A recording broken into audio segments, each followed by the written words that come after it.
हमारी lawyers paradise society की तरफ से मैं अभिषेक त्रिवेदी आज आपके लिए एक नए वीडियो के साथ आया हूं। जैसा कि पहले का वीडियो हमने सेपरेशन ऑफ पावर अर्थात शक्तियों के पृथक्करण पर बनाया था, उसके बाद काफ़ी लोगों ने ये कहा कि आप एक वीडियो जो है, लेक्चर जो है सर हमको रिकॉर्ड करके दीजिए विधि के शासन पर। तो आज का लेक्चर जो है हमारा विधि के शासन पर है। तो उम्मीद करते हैं कि आपको हमारा ये लेक्चर भी अच्छा लगेगा। और विधि के शासन, विधि का शासन है क्या? सबसे पहले दो शब्द आते हैं, विधि और शासन। अर्थात सामान्य अर्थों में भी हम अगर इसका अर्थ निकालें तो हमें पता लगता है कि विधि के शासन का अर्थ है, विधि शासन का अर्थ है या विधि का शासन जो है उसका अर्थ है कि विधि के अनुसार शासन होना चाहिए, ना कि व्यक्तियों के अनुसार। विधि के शासन की सबसे बड़ी बात यह है, विधि के शासन की जब हम बात करेंगे तो ये मनमानेपन का जो है एक तरीके से अभाव होता है। और अब हम जब विधि के शासन के बारे में बताएंगे तो आपको 2, 3, 4 कंटेंट्स बताएंगे, उसके बाद में हम विधि के शासन विषय को शुरू करेंगे। सबसे पहले हम आपको बताएंगे कि इसकी उत्पत्ति कैसे हुई, इसको किन लोगों के द्वारा इसका जन्म दिया गया, क्या ना किसके द्वारा इसको नाम दिया गया। उसके बाद में हम आपको आगे चल के बताएंगे कि इसकी विभिन्न देशों में स्थिति कैसी है और विभिन्न न्यायिक निर्णयों के माध्यम से इसको स्पष्ट करने का प्रयास करेंगे। और भारतीय परिप्रेक्ष्य में भी संवैधानिक व्यवस्था के अंतर्गत इसको किस तरीके से अपनाया गया है ये भी बताने का प्रयास करेंगे। जैसा कि आप सबको पता भी होगा, नहीं पता है तो जानकारी के लिए मैं बताना चाहूँगा कि जो विधि का शासन है ये सबसे पहली बात करता है कि शासन जो है वो मनुष्यों का नहीं होना चाहिए बल्कि विधि का होना चाहिए। अगर विधि का शासन होगा तो कहीं ना कहीं जो है निरंकुशता नहीं होगी, कि हर व्यक्ति में भेदभाव नहीं होगा। और एक प्राचीन समय में जो क्रांतियां हुई हैं काफ़ी हद तक उसका भी परिणाम यह है कि क्योंकि पहले विधि की बात नहीं करते थे लोग, निरंकुशतावाद हो जाता था। जब निरंकुशतावाद हो जाता था तो और क्रांतियों के परिणाम स्वरूप जो है काफ़ी सारी क्रांतियाँ भी हुई हैं इसी के परिणाम स्वरूप। तो अब हम बात करते हैं विधि के शासन की। सबसे पहले साथियों इसको लॉर्ड कोक जो हुए हैं महोदय, उन्होंने इसके बारे में बताया था, जिन्होंने कहा था कि विधि शासन जो है उसके बारे में बताया कि सम्राट को विधि एवं ईश्वर जो है दोनों के अधीन में होना चाहिए। सम्राट यानी विधि के अधीन भी होता है और ईश्वर के अधीन भी होता है। लेकिन इसका विस्तृत जो विवेचन है वो डायसी महोदय ने किया। सन 1855 ईस्वी में जो है उन्होंने एक पुस्तक प्रकाशित की जिसका नाम था विधि का शासन। इसी पुस्तक में उन्होंने विधि शासन की विस्तृत व्याख्या की। इसके अनुसार इन्होंने 3 तत्व बताए साथियों। 3 तत्वों में इन्होंने सबसे पहला तत्व ये बताया डायशी महोदय ने कि विधि की सर्वोच्चता होनी चाहिए। अर्थात सर्वोच्च क्या हो? विधि हो, व्यक्ति सर्वोच्च ना हो। दूसरी चीज़ इन्होंने बताई ये थी कि विधि के समक्ष समता होनी चाहिए, यानी चाहे राजा हो या एक कोई आम आदमी हो, राष्ट्रपति हो या प्रधानमंत्री हो या मंत्री हो, सभी को एक प्रॉपर विधि के अधीन रहकर ही काम करना चाहिए। उसके बाद तीसरा इन्होंने बात बताई थी कि विधियां जो हैं वो मानवीय अधिकारों के परिणाम स्वरूप हैं, न कि स्रोत के रूप में। अब साथियों हम बात करेंगे कि जो विधि का शासन में जो ये तीनों सिद्धांत बताए गए इसके पॉजिटिव वे हैं, नेगेटिव वे हैं, लेकिन वो हम भारतीय परिप्रेक्ष्य में ही आपको उस समय पर बता देंगे एक साथ में। आगे बढ़ते हैं तो डायसी महोदय जो फ्रांस के जो आगे हम आपको बताएंगे भी ड्राई एडमिनिस्ट्रेटिव जो थी, जो उसके एक मतलब तरीके से बहुत से तरीके से खिलाफ थे, क्योंकि वहाँ पे 2 तरीके की व्यवस्थाएं चलती हैं। पहली व्यवस्था के अंतर्गत अगर कोई सरकार और किसी व्यक्ति के मध्य में विवाद हो जाता है तो उनको निपटारे के लिए अलग न्यायालय बनाए गए हैं। दूसरी व्यवस्था के अंतर्गत अगर किन्हीं व्यक्ति या व्यक्तियों के बीच में कोई विवाद उत्पन्न हो जाता है तो उनके लिए अलग न्यायालयों की व्यवस्था की। तो डायसी महोदय इस चीज़ का विरोध करते थे, कहते हैं विधि शासन के अंतर्गत सभी को एक न्यायालय के अंतर्गत न्याय मिलना चाहिए। आगे बढ़ते हैं साथियों। आगे जब हम बढ़ेंगे तो भारत की बात अगर हम करेंगे तो भारत में जो है विधि के शासन की बात करेंगे तो भारत में मूल रूप से भारत में अनुच्छेद 14 के अंतर्गत जो है विधि शासन को अपनाया गया है। विधि शासन को अनुच्छेद 14 के अंतर्गत अपनाया गया, लेकिन हमें यह नहीं भूलना चाहिए कि भारत के संविधान में कहीं न कहीं हर एक अनुच्छेद में विधि शासन को समाहित किया गया है। हर एक अनुच्छेद लिखित रूप में है और हर एक अनुच्छेद, कोई भी ऐसा अनुच्छेद नहीं है जो विधि शासन की बात न करता हो। चाहे हम सबसे पहले बात करें भारत के संविधान के अंतर्गत एक प्रियम्बल की, प्रियम्बल में भी न्याय की बात करी गई है, समता की बात करी गई है, और ये सारी जो समता और न्याय की बात करी गई है ये विधि शासन के द्वारा इसी ही इसको सफल किया जा सकता है। क्योंकि किसी भी कानून की प्रियम्बल जो होती है वो उसकी कुंजी होती है, गाइड होती है, दर्पण के रूप में होती है। तो हम ये कह सकते हैं कि जब हमारी संविधान की प्रियम्बल ने ही इसको अपना लिया विधि शासन को, तो कहीं ना कहीं विधि शासन जो है वो हमारे संविधान का एक मूल अंग बन गया। आगे जब हम बात करेंगे अनुच्छेद 14 की, तो अनुच्छेद 14 जो है हमारे भारत में विधि शासन के 2 तत्वों को अपनाया गया है। पहला तत्व जो है वो विधि के समक्ष समता, अर्थात विधि के समक्ष समता या विधि की सर्वोच्चता। दूसरी बात करता है विधियों के समान संरक्षण। जो पहली बात करी गई है विधि की सर्वोच्चता, इसमें जो है सर्वोच्चता विधि की हो न कि व्यक्ति की, इसको सकारात्मक वे में कहीं ना कहीं अपनाया गया है। अर्थात ये कहते भारत में इसको इस परिप्रेक्ष्य में अपनाया गया कि विधि जो है वो सर्वोच्च होगी।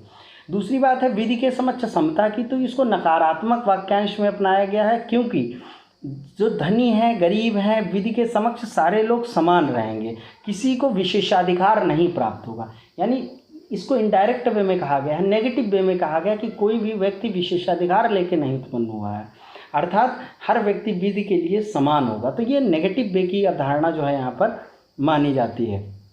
आगे जब हम बात करेंगे तब हम देखते हैं कि कई विद्वान महोदय हैं जिन्होंने भी इसको डिफाइन करने का प्रयास किया है। सबसे पहले जैसे हम बात करेंगे आइवर्स जेनिंग्स महोदय की, उन्होंने भी ये कहा है कि विधि शासन जो है उसकी पहली मांग है कि कार्यकारिणी की जो शक्तियां हैं वो न केवल विधि से निकली हैं वरन वो विधि द्वारा सन्निहित का मतलब उसमें समाहित हैं एक तरीके से।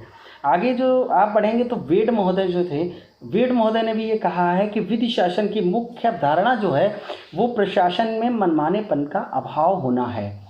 भारत में जब आगे हम बढ़ेंगे आर्टिकल 14 को विस्तृत रूप से विवेचन करेंगे, तो आर्टिकल 14 से, चूँकि आर्टिकल 12 से लेकर 35 तक हमारे मूल अधिकारों की बात करी गई है, तो मूल अधिकार चूँकि पूरे विधि शासन की व्यवस्था पर निर्भर करते हैं कहीं ना कहीं, लेकिन जो स्पेशली इसको डिफाइन किया गया है वो आर्टिकल 14 हमने आपको बताया पॉजिटिव वे नेगेटिव वे 2 तरीके के जो है इनको अपनाया गया है इस तरीके से इसमें।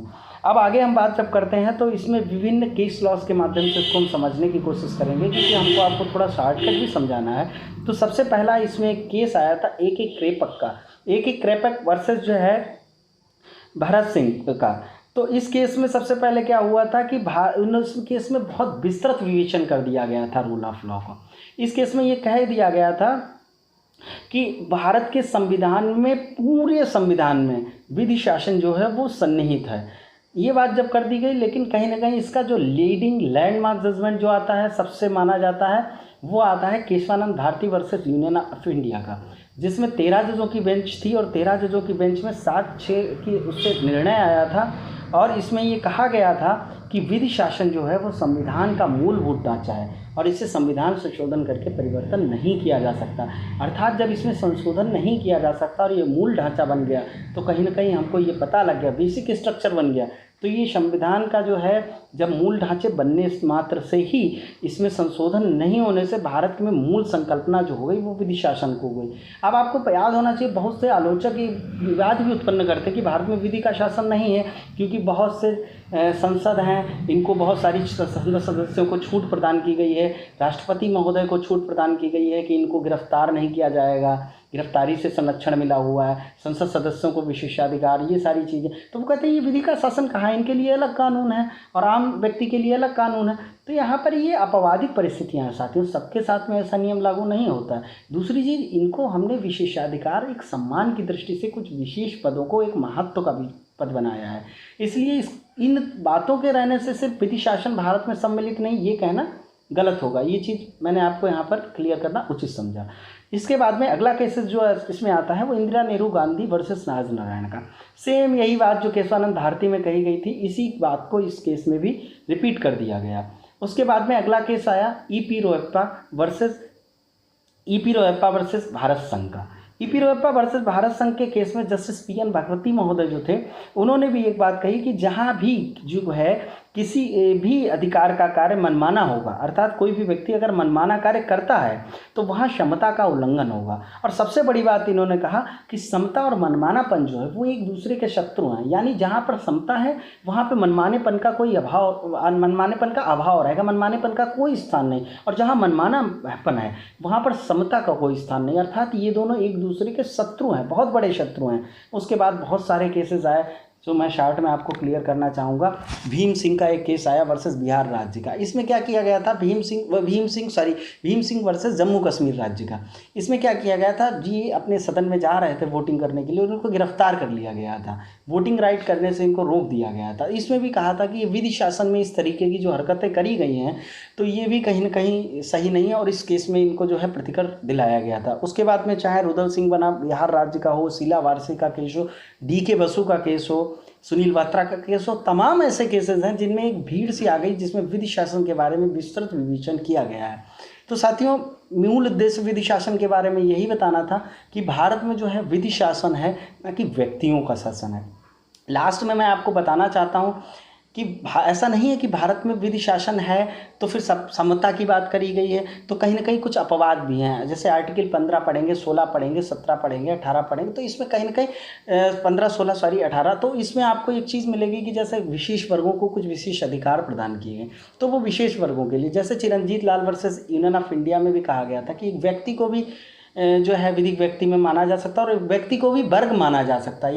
यानी अगर क्लासिफिकेशन आप कर रहे हो, दो लोगों के बीच में विभेद कर रहे हो, दो लोगों के बीच में अंतर कर रहे हो, तो उसके लिए युक्तियुक्तता होनी चाहिए, रीजनेबल होनी चाहिए चीज़ें। अब उसके कुछ ग्राउंड्स बताए गए हैं, वो विस्तृत ग्राउंड्स क्या है, जैसे भौगोलिक परिस्थितियों के आधार पर है, शिक्षा के आधार पर है, जलवायु के आधार पर यही है, या इन सारी चीज़ों के आधार पर विभेद किया जा सकता है। लेकिन ये विभेद क्या है, एक वर्ग के बीच में, तो वर्ग विधान का निषेध करता है, ठीक है। युक्तियुक्तक वर्गीकरण को जो है आर्टिकल 14 वो मान्यता प्रदान करता है, लेकिन जो वर्ग विधान है पूरा उसका निषेध करता है। अगर एक समूह, एक वर्ग के लोग हैं, उनके साथ समान व्यवहार किया जाना चाहिए।